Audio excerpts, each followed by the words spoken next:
You already know something is off. You've read the articles. You've taken the quizzes.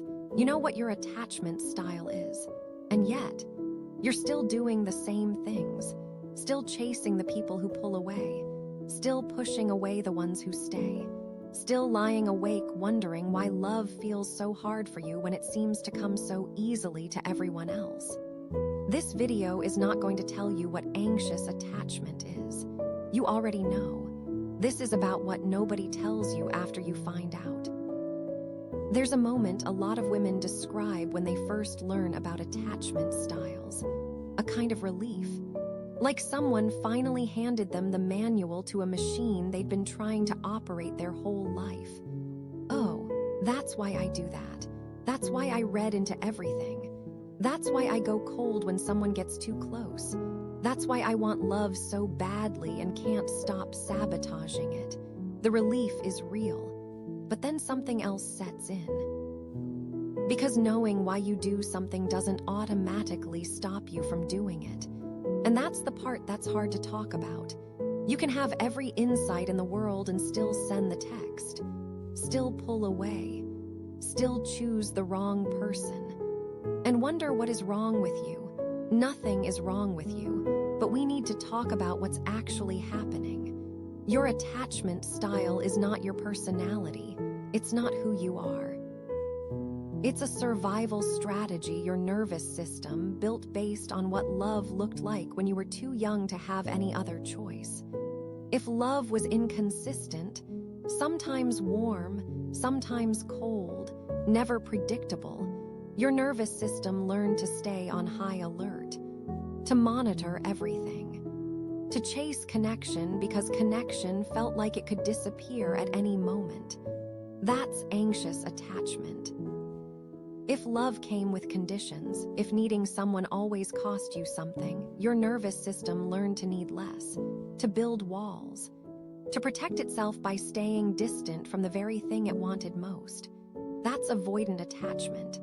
And if love was unpredictable in a deeper way, if the person who was supposed to be safe was also the source of fear, your nervous system learned both responses at once.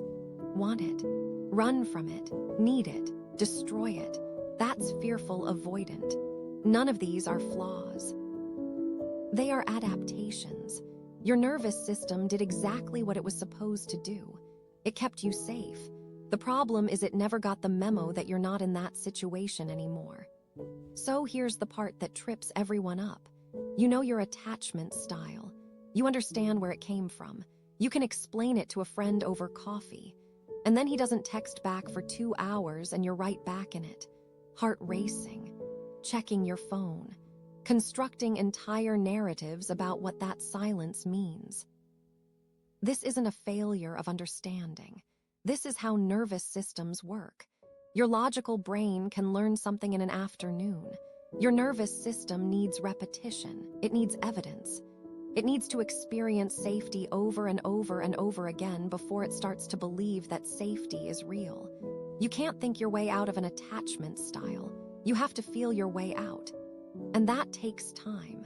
More time than you want it to. More time than it feels like it should. But it is happening. Even when it doesn't feel like it.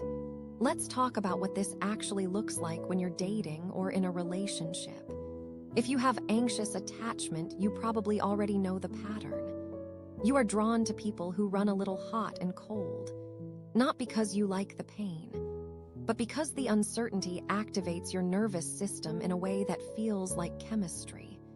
And when someone is consistent, when they text, when they say they will and show up the same way every time, something in you goes quiet. Almost suspicious.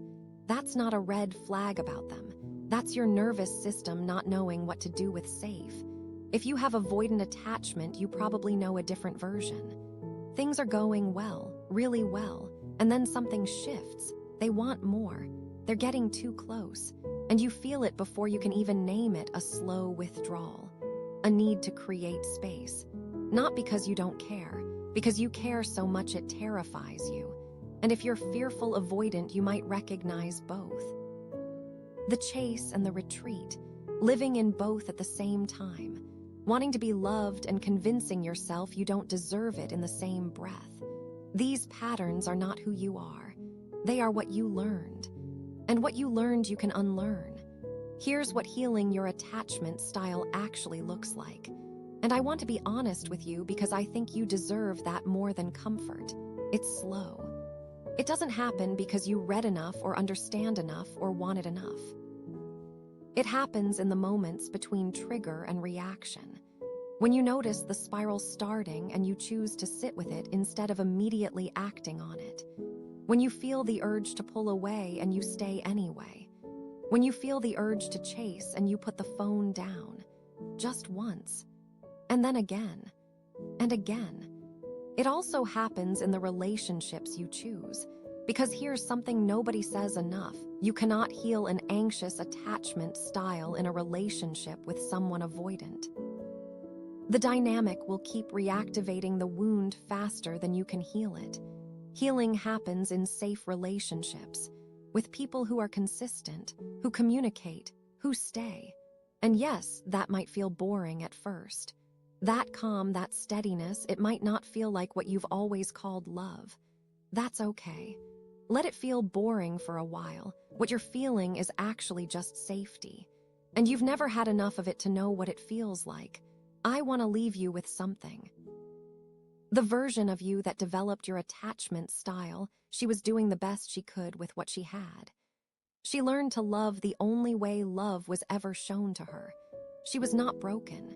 She was adaptive. And the version of you watching this right now, the one who is trying to understand herself, who is tired of the patterns, who wants something different, she is not broken either. She is healing. Even on the days it doesn't feel like it. Even on the days you send the text anyway. Even on the days you pull away from someone good. Even then, healing is not linear. It is not a straight line from broken to fixed. It is 1,000 small moments of choosing differently. And you have already started. The fact that you're here is proof of that. Keep going.